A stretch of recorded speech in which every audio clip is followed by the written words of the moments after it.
Okay, from here, I just want to record it. Make sure you guys can just go through it once again.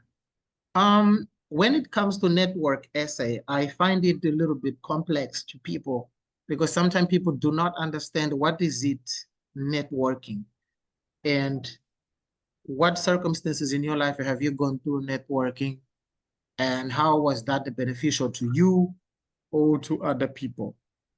So one of the key points you guys need to understand in this question is what Chevening is looking for is how do you build your relationship with people in a professional setting, not in your personal life as a person or emotionally or in a relationship as like, let's say a wife and a husband, no, but specifically in the workspace, in your leadership. How do you get to connect with people? And also, how do you maintain? So number one, these people, they want you to demonstrate how do you building something, starting, and how do you maintain that relationship? I'm going to give some of the example how people build the relationship in a professional setting. I want to imagine that I work for an organization that is called, let's say, Everyday Life. So we might have campaigns that we have discussed in the first essays. In those campaigns, sometimes we get connections with other people that are from other different organizations that have mutual understanding or mutual interest with us. So through those campaigns, meetings that we have, workshops, and other different community or workspaces, those are the places where people build relationship. So that is the common way people build the relationship in a professional setting. When we do research with other companies, when we cooperate with other companies in areas like, let's say, mitigating a disease or a problem that is affecting a community. So 2, 3 organizations get connections. Sometimes we invite someone to come into our organization to give training. So that is a way to build the relationship. Maintaining it happens through a continuous communication. That is one way. For example, I met someone in a workshop where, for example, I'm going to use my own example, my own experience. In 2020, I traveled to the US in a program and I was representing my country. So when I landed into that country, what happened is like I got to know people from Botswana, I got to know people from South Africa and people from Mali and many other countries and people from the US. So those people were interested in understanding a little bit about my culture. And I was also interested in understanding their work and their culture. So that was the platform. The program I participated was the platform where I built my relationship. But how I keep it running? Now, after finishing the program, I have some social projects that I run. And by running those projects, I tend to share the results of my project with the people who I met in the platform where I was. So that is the only way I use to keep myself connected to those people. You can be aware that not everyone are going to be in the same place or they're going to be in your way to help you. You just need to understand that the network we are looking at here is the one that interests you. When you build network, you don't build a network with an engineer that, for example, works with, let's say, electrical engineer, while in my area, I work with social activism. How am I going to be beneficial to him and how is he going to be beneficial to me? If there's no linkage between us, there's no network and it's difficult to sustain that relationship. So sometimes I need to be interested in what the person does and so that that person can be a gap filler in my work and I can be of a benefit in his work. So you need to be specific here and understand that this is the way I'm going to share these things. So if you have more questions, please do not hesitate. We want also here to show what lessons did we take from the connections we made. And what impacted the relation we created has come to be. So this is really important that we focus on these elements. In general, networking and relationship building essay is all about this: creating, maintaining. How do you do it? How have you done that? What lessons have you taken? And what do you think the Chevening is going to give you as benefit in this area of network? Remember, Chevening is one of the major network platform where you guys can connect with the entire world in your area for you to strengthen what you do, learning from them, connecting, sharing what happens in your country, learning from them how they do what you do. So that is the linkage you have. So you need to connect also how Chevening is going to help you by getting the scholarship in this area. And this is going to be crafted at the end in the conclusion. I'm just going to run a little bit again to look at the next one, which is, let me just look down here. We have a little bit, okay. We have another essay, which is studying in the UK. I think these are the easiest essays that you guys can think of. But I find people making terrible mistakes when they draft essays like those ones on studying in the UK. What happens is, like, the question studying in the UK, what it looks from you, it is looking to understand, where do you want to study? That's the key point they're looking you to discuss about. So what do you want to study? Number two, they want to understand why you made such choices. You need to have reasons to discuss. Also, they want to know how the course choices are going to help you back home. Remember, in your leadership essay, you discuss problems you encountered in your life, and you have done something in those areas. In the network area, you said, I found people in the work I have tried to do as a leader, but I found myself limited in this platform. It wasn't enough to work in this area. Coming here, they want you now to find something that responds to the problems you have faced, but now you want to improve the skills you have. Then when selecting the courses, you need to explain here why you have chosen the specific courses in those universities you're going to indicate. I have a video in my YouTube that explains how you guys can be strategic when you choose courses. Because sometimes you guys might want to study in Oxford, but sometimes your goals cannot be responded by joining Oxford. So you need guys to be strategic when you respond to those ones. You need to share the relevance of the courses you want to do with the past experience that you have. It's really, really important that you guys are able to share the choice I'm doing will fill this gap in my area. The other thing, introduction for course choices should be different from the introduction in leadership and in networking. Why do I say that? Simply because here it is where you need to be scientific a little bit. If it is able, you need to go to Google or some other platform reliable for you to find the researches that have been done in the past and find a major study that discuss your problem, or what the big organization like UNICEF, UNDP, IOM, or World Health Organization, all those organizations, what do they say about that specific problem of your country? That should be your introduction before you start making choices.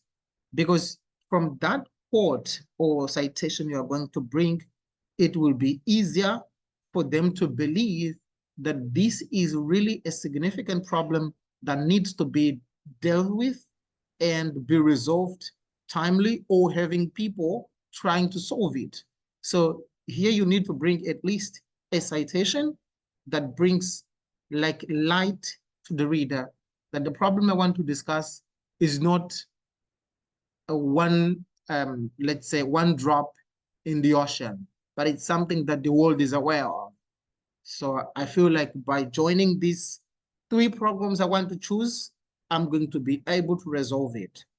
The programs might not be totally the same in terms of course title, but they have to be relatable to the problems you have brought, to the network you have created, how that can be connected, and it also has to be relevant. It's really, really good. Oh, and also the future plans are here. You need to be well structured when it comes to the plans you want to discuss and you want to achieve by having that course made. There's a person who is a microphone connected. It should be Rasula. The next point here, I can't stress it enough in terms of writing course choices. At some point, I feel like when people discuss course choices, they miss also in the thing that when you choose a course, you need to have been into the website where the course is. If let's imagine the course is Manchester, the University of Manchester, you want to study, let's say, architecture. You need to go, what are the modules that compose architecture? For you to find at least 1, 2, or 3 modules that discuss what you want to have as a skill for you to incorporate in your justification of why you have chose that course. That would be really, really important into bringing this match between the course choice and the program it offers. And it tells the reader at some degree that this person is aware of what he wants to achieve, because now he understands what program and what course modules he wants to deal with, which are really important to specifically tackle the problem A, B, or C. You need to be aware of these things. Last, but not least, I think you guys now have some questions I need to deal with very soon. In career plan, this is, as the name suggests, it's all about what you want to do right after finishing your course. When you come to this one, you need once again to try to bring biggest events that have happened into your country related to the problem you want to deal with, and look at some of the organizations that are in your country. Don't forget, when you discuss your career plan, you need at some degree to understand that by joining this course, I am able to go into this area of work to help them tackle this specific problem. So it is really important to do that. This is the first thing. The second thing, you want to think of what are the UK organizations in your country. You need to be aware of those organizations so that you can think of what they are doing in your country, so that you connect their work, your course, and after finishing your course, how are you going to be beneficial to them? Because you are not coming as an empty person. You are coming because you think you want to support what the UK government is doing in your country by having the knowledge and working in your community to solve the problem. This is a key point. So it is here where you need to share that I'm looking to work as let's say a political officer when I come because I needed to help them resolve this problem or that problem. And you need to think of what the UK government has done, maybe not exactly in the area you want to study, but in the, let's say, sustainable development goal that you are looking at. This is where you come to think about all the sustainable development goals. You need to think about sustainable development goals and how you can help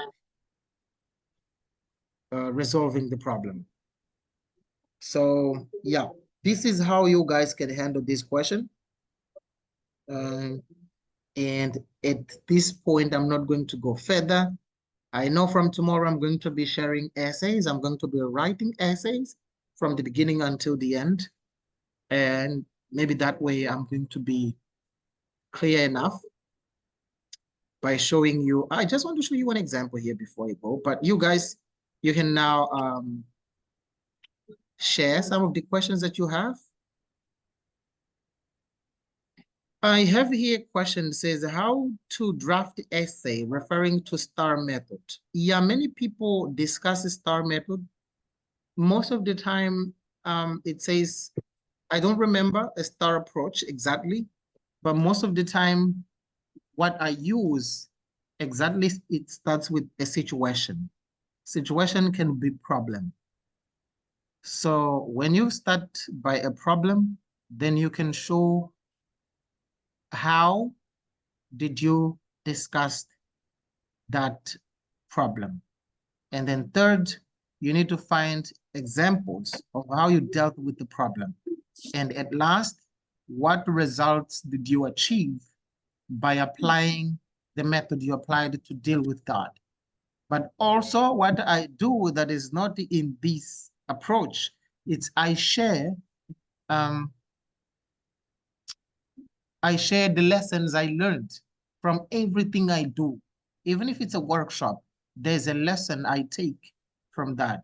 And you guys have to share that one. You shouldn't also say, I had the conference, I did this, and many people came and they liked it. It shouldn't be based on that. It should be based on sharing your method, result, but lessons you learned. Don't feel ashamed to share also something you didn't know, you only knew by applying such method. It might be negative, it might be positive. It's a lesson learned. Leaders are not people who know everything, but they're people who are willing to learn, to step back when something is not okay, and keep on working.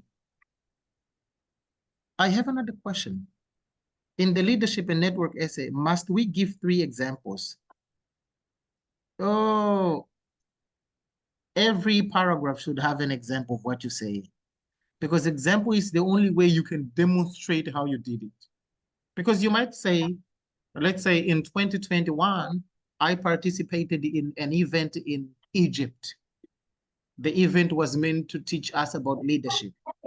Through that, I came to know people who I started working with them in a project and then you are stating that project. And you say how it developed coming to be a real thing. So it is important that always, or if not always, often, you need to bring examples, because examples are the only way to show what you have done. So there's this noise in your side, guys.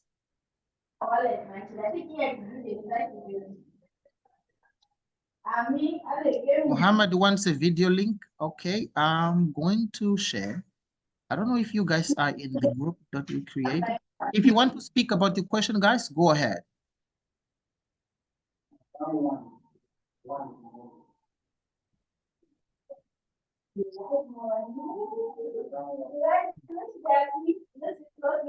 There's a noise in your side, guys. There's a person making noise.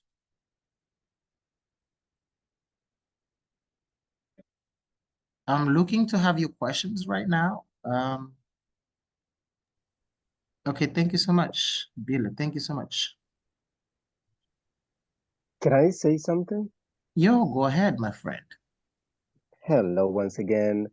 My name is José Capango from Angola. It's been my second time participating in this amazing tutorial. I think that was last month that I was around. You were also here. Sure. And thank you very much for giving us this opportunity to learn a lot of things about Chevening scholarships.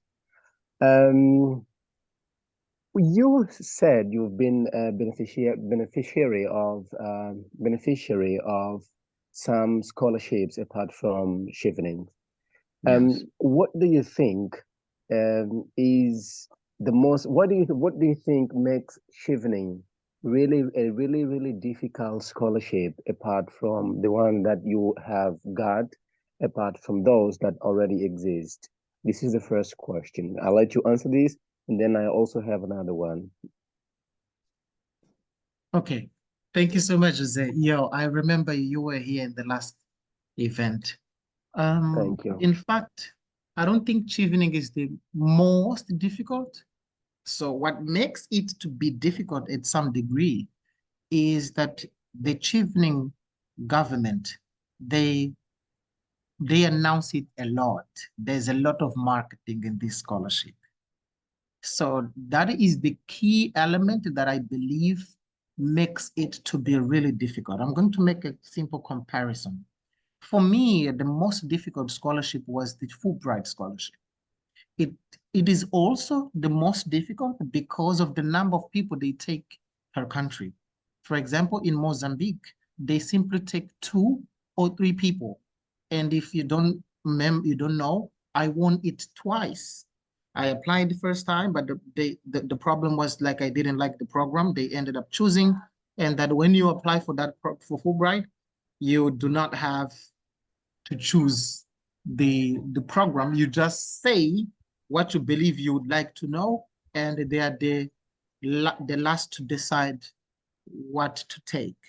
So the problem in Fulbright, it's only 2 to 3 people per country. But Chevening, they can take between 7 to 15, depending on the applicant. But people tend to know more about Chevening because their government, they work harder to have that scholarship published and to make people know that it exists. That is why you end up seeing 60,000 people apply for only 1,000 people to be taken. You see, so this is what makes, at some degree, Chevening the most difficult in terms of what I think. The second question? Thank you so much. You were really specific, really clear. I think I couldn't agree more with you on that. The second question, it isn't really a question, it's just a comment. I just would like to refer on the fact that I have also applied for Mandela this year. Of course, it's still running. And I could see that at some point, Mandela Fellowship, Mandela Washington Fellowship happens to be, the questions over there, the essays, happen to be a little bit more difficult than Chevening. Because when I went through the Chevening scholarship, I mean, the program online, like answering the questions, everything, and then when I was at the end, I decided to have a look on them. And then I could see that the questions of the essays, I'm not saying they were simple, but comparing to the previous one that I have replied, I have answered, they seem to be a little bit easier. But then when I saw your post on the group, like I was about to answer already the questions 2 weeks ago, but then when I saw your questions, like you were about to give us a tutorial on how to reply, how to answer the essays, I stopped. I didn't give anything, and from that moment onward, I've been like taking everything into consideration that you say, and you've been really helping a lot. You've been really, you don't even have any, you don't even imagine how helpful you've been to me personally. So everything you've been saying, I've been really taking into consideration. And there is also one thing. I'm still waiting for my dissertation paper. I've just written. I think I'm presenting it in 2 weeks time, or even 1 week time. I was supposed to present it last week, but unfortunately the university didn't say anything. Do you think I can still apply for the scholarship, or I might not get there on time? First, I need to say thank you, my guy, for the appraisal. I need to be helpful to my friends. You guys need to be the next in this scholarship. And I see you're always very interested in learning about how we can approach this scholarship. You know, I wrote something in the chat box that you are fully correct about Mandela. The video is going to be released on Wednesday. Wednesday, I'm going to release. You know why I'm taking much time? It's because of the complexity of that scholarship. It's very complex. And I know people who failed more than 3 times in that exchange program, Mandela Fellowship. And I don't know why. That's something I never understood. But yeah, it's weird, when you think about it. Coming into the question about waiting for your dissertation, then to apply, my friend, I give you 100% support that you can apply. I'm just going to state here what Chevening says. Chevening says you need to have your bachelor with you by next year at the moment they want your certificate. See? So from now, they don't want any document of yours related to your degree, but you can state your degree, you see. So you can think of a mark or a grade you're going to have. The only thing you need to make sure you have it is by June next year, you should have your certificate with you, or not June, sorry, it should be February when they start sending invitations for interview, because it is the moment that they start asking for your academic document and recommendation letters. So yeah, very happy, my guy. And if you have other questions, please refer to me in the group and I'm going to respond to them timely and make sure I can help you and keep you working on that, and then you're going to be next, my guy. And thank you so much for that. I think Mohammed? it should be me thanking you. And Oh, just yeah. leaving. I'm sorry to cut you off. Um, I think I might also need you in the future for Fulbright because Okay, I'm really interested in applying for that as well. good. But just the very last question. Okay. Um, why have you been helping us a lot? Simple question. I'm helping you guys because in the past, I suffered a lot to find someone to help me. And the first person that helped me, he charged me something about $400. And I did not succeed. And I was very frustrated because I was not given the necessary support. And I stopped applying for scholarship for 1 year to study what was the secret to win scholarship. And after coming back, it is where when I won the 5 scholarships. And my man, from then, I started thinking it shouldn't be money, but it should be about thinking of other people, what they're going through on having good education. I come from a very poor family and I have people I support, but then I need money, but I know some people do not have money to pay. So I just do it because I feel realized if people can go and start abroad because they can say there was a guy who helped me. And then this is what makes me to be here looking for money to have data because we don't have Wi-Fi here in Mozambique. I look for other things to just make sure I have internet to help people. But I think I do have my consultant service company where we do one-on-one support. And it is through that place where I can take that symbolic payment that people can support me and keep on doing the videos I do. And now I'm helping 2 guys who are going to Australia, and some have been shortlisted to USA in Fulbright. The people who I helped last year, they have sent me emails from my country that they have been taken to GRE and then they're waiting for the final results. So thank you so much, my guy, for the question. And I'll keep helping you. All right. Most welcome. Yeah. Mohammed, you've been waiting for? Of course, sir. Can you hear me? Yeah, I can definitely. Go ahead. Sir, I have basic question about the unconditional offer. My first question is that till how long can we submit the unconditional offer? I mean that till how long the training committee can wait for our offer? Right now, what should we submit in the unconditional offer section? Okay. You want to know when should you submit your offer letter to the scholarship, is it? Of course, sir, yes. Okay.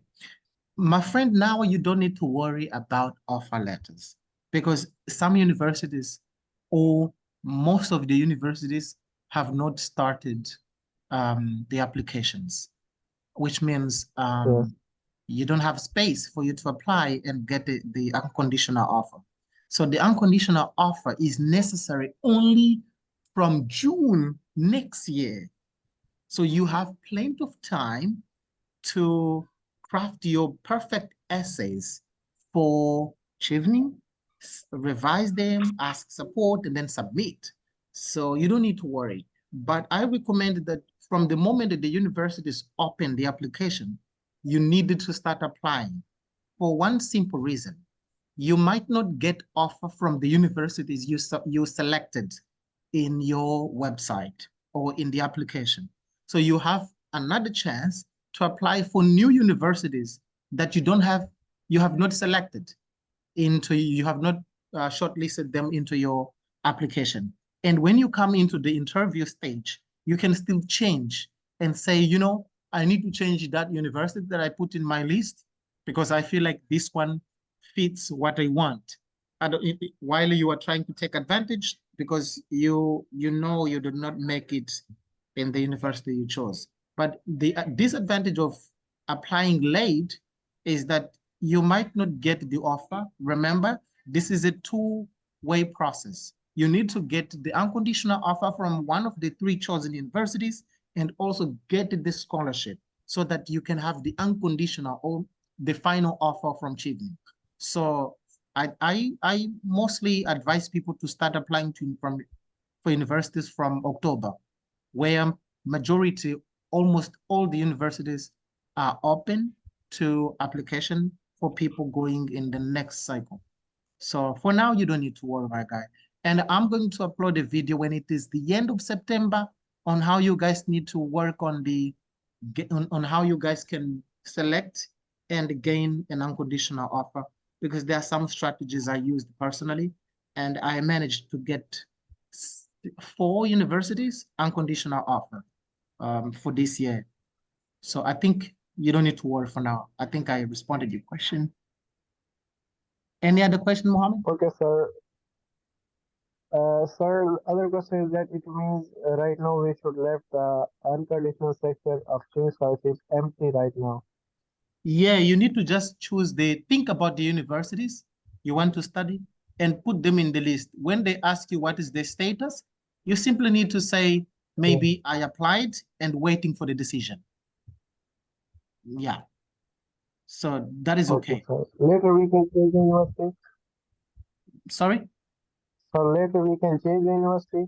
Yes, you can change. Later, if okay, sir. Okay, Yeah. thank you so much. You're welcome, Mohammed. You're welcome.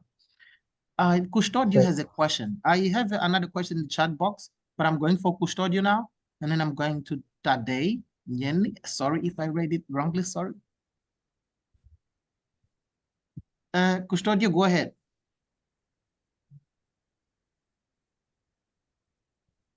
Yes, good evening, and everyone. My concern here is on the requirements for one to be accepted or eligible for achievement.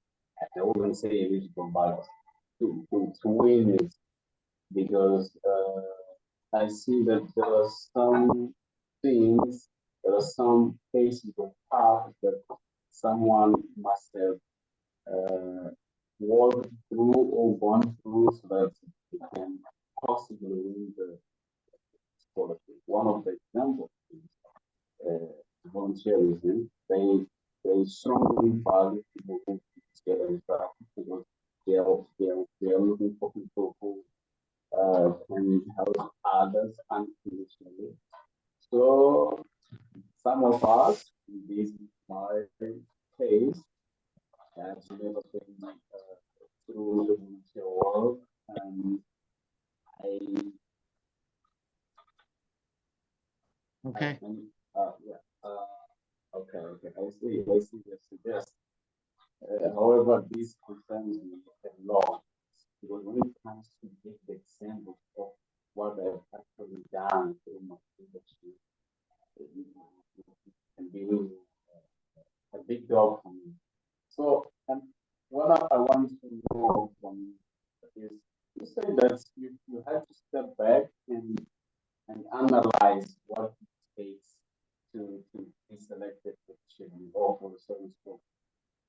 Did you really have to study, read a lot, or you simply had to work on your leadership skills?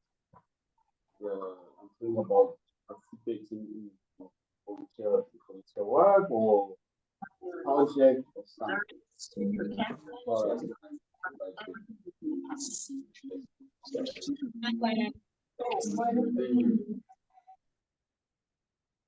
Okay, so you say you want to know, is it about work experience, Custodio? Yes, exactly. Particularly being volunteer. You're talking about the 2 years for work experience, is it? Yes, yes. Oh yeah. Okay, that's a very simple part. I think in the last last session we had, I discussed about that, and some people were asking, what if I lie that I worked for 2 years?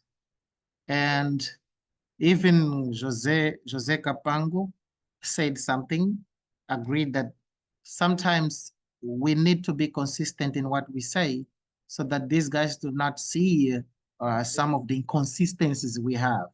Because if you say something in a certain point and at the end you state another thing, then it will be easy for them to find you like this is not true. So when you are able to tell your story in a consistent manner, definitely they will not note that.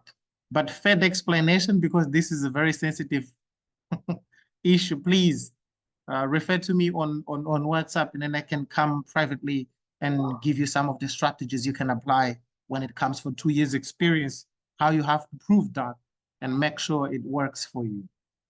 Jose is laughing because he knows what was the answer the last time. But anyway, I don't want to emphasize that. Otherwise, it will lead people to do bad things. But thank you so much, Custodio. I'll come to you on WhatsApp. Definitely, I think I have your contact. Solo asks, can stating all your academic qualification be a factor that makes to be rejected for scholarship? I have like degrees in postgraduate, can also to work experience or limiting factor. Thank you so much, my friend. That will not hinder you from winning the scholarship, my guy. You can state everything you want, but my recommendation is whatever you want to state, at some degree, it should support your application. You shouldn't simply say, let's imagine you want to apply for something related to leadership position or leadership course. Then you are talking about being an electricist at some point. You were a teacher in mathematics, or you were someone who was working in the funerals. So here, what should be a sustaining point is how that can support your application. That is the question you need to ask yourself.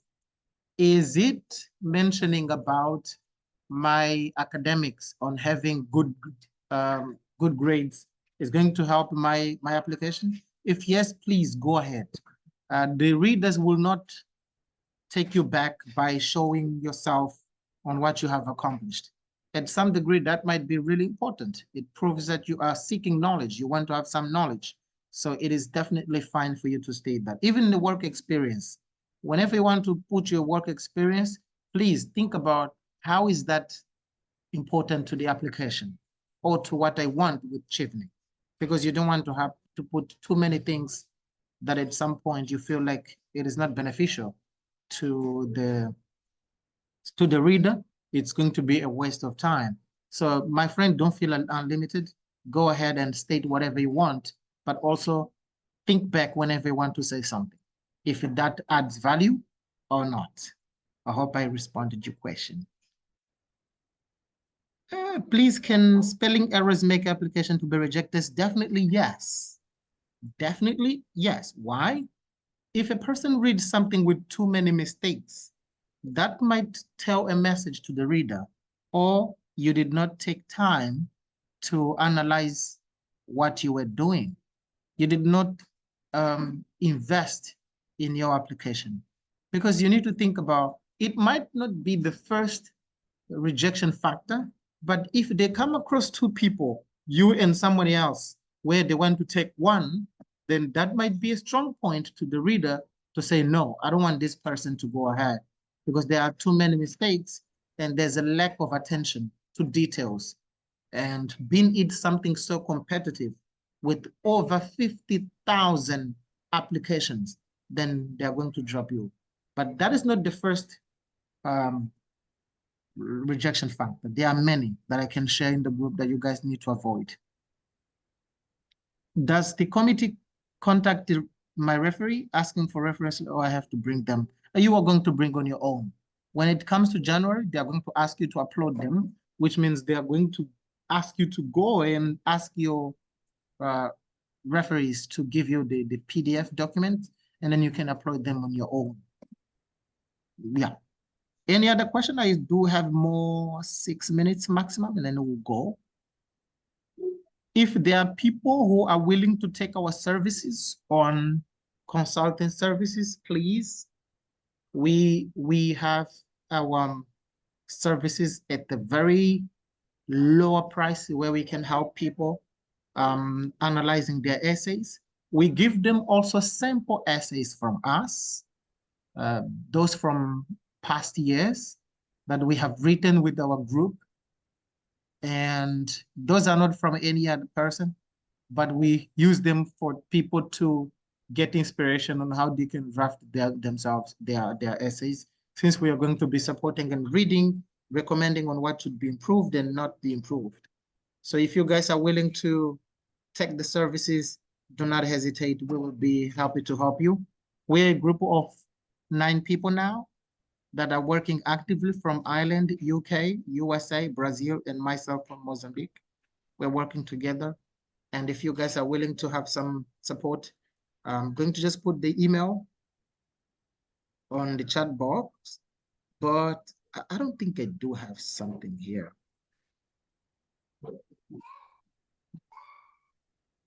So I have put my email in the chat box. If you guys want to make a checking or asking, you want us to read your essays and make recommendations, it's really, really important. Do you have to cross-check essays? Yeah, we do it very often. That's our role most of the time. Now we try to help people in that. So we know sometimes it might seem easier, but this is a competition, and a competition is a competition. You need to go there while you are ready and well prepared. Any other question to speak or to write? I see a friend is trying to connect the audio.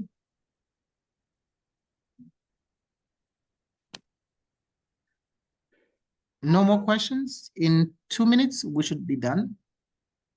From tomorrow, I'm going to start sharing the video about myself writing my essays.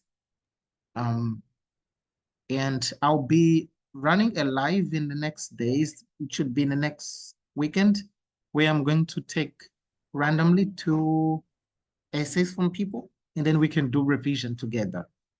I'm going to do a revision of 2 to 3 paragraphs, not the entire essay, and give some recommendation.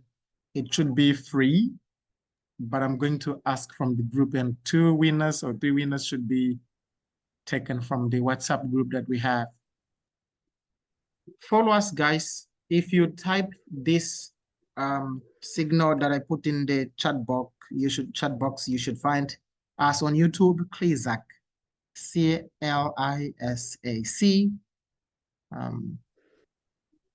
Can you please say why you discourage the use of AI? Simply because the readers use also AI to check the essays. Number 1. Number 2, those who use a pro version, those who use AI paid version, if they ask the AI, can you give me a well-crafted essay about Chevening? Definitely the AI is going to take your data to give that person as a new one. The wording is going to change, but the information, the structure, and everything is going to be like yours. So definitely if they take it, they will see that this is a machine way of writing, and then you'll be fully disqualified. And those people are going to receive their answers like rejection emails in December. The normal period is at the end of January, but if you use this platform, because they use advanced ways of checking AI usage, by the end of December, you receive an email of rejection. We had situations of those from a girl from Zimbabwe. Yeah, she was using it, and we tried to recommend avoiding that using a human way of writing. So she said, no, because I'm just using personal examples. But the problem was the way it was crafted. The citations were from the internet and they're not well cited. So they took her out right in December at the end. She received the rejection email. Somebody asked it for our YouTube channel. There you go. Clisac scholarship. In 1 minute, I should go off. Just imagine how many people will be using AI out there. As many people don't even have English skills. Haha. You see, 𝐾𝙤𝙣𝙩𝙖𝙘𝙩. Myself, I just go to AI using a paid version and I ask it, please find the best version of my essay out of what the people have submitted asking for help.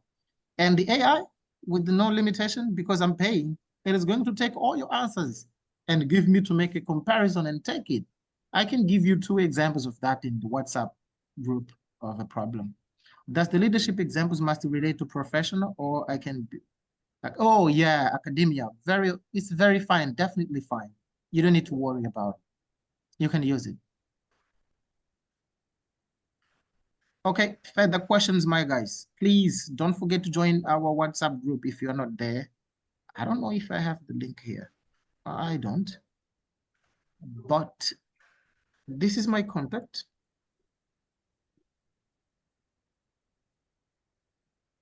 Okay, so there is my contact. You guys can contact me on WhatsApp and I can share the group and then we can discuss there. I don't only share the Chevening scholarship. For now, because I was quite busy, I'm preparing the trip to the UK in the coming days. So I've been so busy, I did not publish a lot of scholarships. But from this week I'm going to be sharing US scholarship for undergraduate, for PhD, and for master's program that are now open. And you guys can apply. They are fully funded as well, apart from the Fulbright. So given this, I just want to say thank you guys for joining the event. Very happy to have you here. Hey, can we apply the same shared strategy to Foyali? Definitely yes, because you're going to be sharing your leadership qualities, problems in your community, how you have handled some of those, and how you think the program is going to be beneficial to you when you finish the program. And then the platform it gives you to expand your networking. Your 𝐾𝙤𝙣𝙩𝙖𝙘𝙩, you can use the same strategy. It's definitely well. Jose, before I go, I see you have something to say. Yes, I see. Thank you very much for the opportunity. I see 𝐾𝙤𝙣𝙩𝙖𝙗 raised a good question about 𝐼𝐸. I have been to 𝐼𝐸 this year. 𝐼𝐸 2023 was my cohort, hybrid, first in online and then in person, South Africa. And I also worked as an interviewer when I got back to my country, to Angola. They selected me to be an interviewer of the people who would like to go over there for the Portuguese program. So in case, I don't think 𝐼𝐸 is open again, but in case you'd like to apply for 𝐼𝐸 in the coming years, I would be more than willing to help. Thank you. Really good, Jose. Yeah, I remember. My guy was an interviewer. He knows more than anyone about what to do and what not to do. Hey, thank you so much, my friend. And we would be very happy to have you helping people. So yeah, I'll connect you guys to this wonderful man. So thank you. Yeah, thank you so much. We shall talk in the WhatsApp group. Bye-bye, everyone. Bye-bye, coach. Thank you so much.